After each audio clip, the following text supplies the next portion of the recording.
नमस्कार। About India channel में मैं अनिल केसी आपका स्वागत करता हूं। अबाउट इंडिया चैनल का वास्तविक उद्देश्य भारत की संस्कृति, भारत के विरासत आदि से परिचय कराना है। भारत की सांस्कृतिक विरासत के अंतर्गत भारत के पर्व त्यौहार भी विरासत के अंतर्गत ही लिए जा सकते हैं। और इसी श्रृंखला के अंतर्गत आज हम लोग दो पर्व के बारे में जानने का प्रयास कर रहे हैं, जिसे हम लोग गोवर्धन पूजा और भाई दूज के रूप में वह जानते हैं, या भैया दूज जिस भी इसे कहा जाता है। तो गोवर्धन पूजा और भैया दूज यह क्या है, और दीपावली के ठीक बाद यह पर्व मनाई जाती है। यानी दीपावली जिस दिन होती है उसके अगले दिन गोवर्धन पूजा और उसके फिर अगले दिन वह भैया दूज, यानी दीपावली के अगले दिन हम लोग वह पर्व की श्रृंखलाओं को फिर से आगे बढ़ता हुआ देखते हैं। तो आते हैं हम लोग देखते हैं। तो पहली बात यह है कि जो गोवर्धन पूजा है ये क्या है, कार्तिक शुक्ल पक्ष, क्योंकि कृष्ण पक्ष अमावस्या के साथ समाप्त हो गया, तो दीपावली के साथ ही समाप्त हो गया। तो शुक्ल पक्ष की प्रथमा तिथि, अब प्रथमा तिथि को वह यह पर्व मनाया जाता है, ठीक है। और भाई दूज वह कब मनाया जाता है, तो कार्तिक शुक्ल पक्ष द्वितीया तिथि को, यानी ठीक अगले दिन इसको मनाया जाता है। अब दीपावली के अगले दिन जो गोवर्धन पूजा वह है, तो ये एक्चुअल में क्या है, तो ये लोक जीवन से जुड़ा पर्व है। अब लोक जीवन यानी जो सामान्य जन के वह जो जीवन होते हैं उनसे जुड़ा हुआ पर्व है।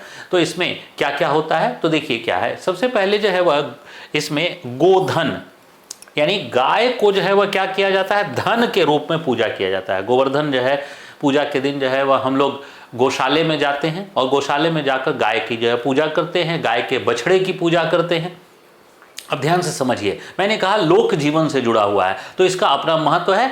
गाय वह दूध दे रही है और दूध के उत्पाद हम लोग वह प्रयोग कर रहे हैं, जिससे स्वास्थ्य वह हमारा बेहतर हो रहा है, और इसके अलावा दूध का विक्रय करके आर्थिक उपादान भी कर रहे हैं। तो यानी ये कृषि में एक पशु संसाधन के रूप में, एक विकल्प के रूप में हमें दिखाई देता है।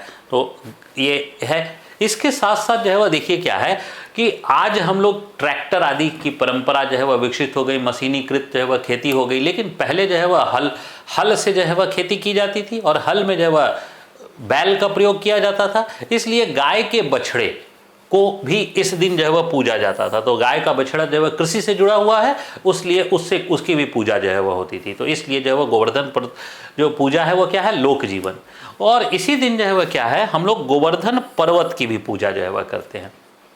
यानी गोवर्धन पर्वत तो दरअसल भगवान कृष्ण से कथा वह जुड़ी हुई है कि जो गोकुलवासी थे वो एक बार वह पूजा करने के लिए वह इंद्र भगवान की पूजा करने के लिए काफ़ी तैयारी कर रहे थे और आपस में चर्चाएं कर रहे थे कि इंद्र भगवान नाराज हो जाएंगे, इंद्र भगवान नाराज हो जाएंगे। तो ऐसी स्थिति में भगवान कृष्ण ने कहा कि इंद्र भगवान देते क्या हैं, इससे ज़्यादा अच्छा तो ये सामने जो खड़ा गोवर्धन पर्वत है यह वह तुम्हें देता है।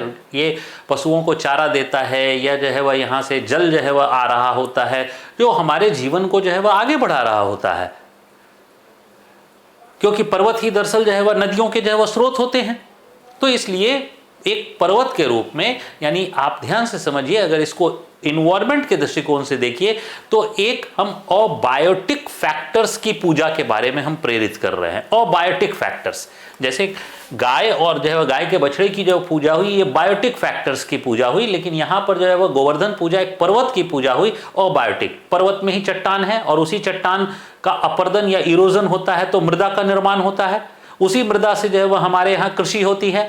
वही पर्वत वह हमारे वह नदियों को जन्म देता है, वही पर्वत पशुओं के लिए चारा देता है। तो इसका मतलब है वही पर्वत वह औषधि भी देता है। तो इसका मतलब है निश्चित है कि ऐसे पर्वत जो हमारे मानव जीवन में बहुत उपयोगी हैं उनकी पूजा होनी चाहिए। यह संदेश वह दिया जा रहा है।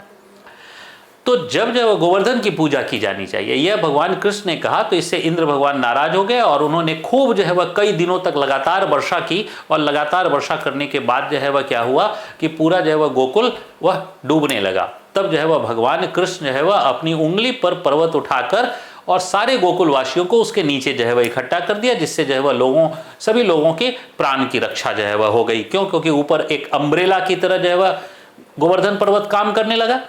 इससे इंद्र का घमंड वह टूट गया और वह भगवान कृष्ण से आकर उसने क्षमा मांगी, और उसके बाद से वह गोवर्धन पर्वत की पूजा की परंपरा चल पड़ी। तो इस प्रकार से गोवर्धन पूजा तो इसका अपना मैंने बताया कि लोक जीवन से जुड़ा हुआ और इन्वायरमेंटल जो है वह इंपॉर्टेंस भी हमें दिखाई जो है वह देता है। अब दीपावली के 2 दिन के बाद भाई दूज, इसलिए इसे जो है वह द्वितीय तिथि के कारण ही से भाई दूज जो है वह कहा जाता है। तो भाई दूज के दिन जो है वह क्या होता है, तो बहन जो है वह अपने भाई को टीका करती हैं, साथ साथ उनको खाना खिलाती हैं। तो आखिर ऐसी मान्यता जो है वह क्यों विकसित हुई कि भाई जो है वह को टीका जो है वह खिलाया जाए, खाना जो है वह, तो ये इसलिए कि यमराज जो है कि बहन मानी जाती है यमुना। तो यमराज जो देवता के रूप में स्थापित है, उनकी बहन जो है वह है यमुना, और यमुना ने जो है वह अपने भाई को इस दिन जो है वह भोजन कराया। तो जब भोजन कराया तो उनकी अनुपस्थिति हो गई नरक से, तो नरक से जो है वह अनुपस्थिति हो गई, तो उस दिन जो है किसी को भी जो है वह किसी भी प्रकार की यातना नहीं मिली, नरक में भी, यानी नरक जीवन में भी यातना नहीं मिली।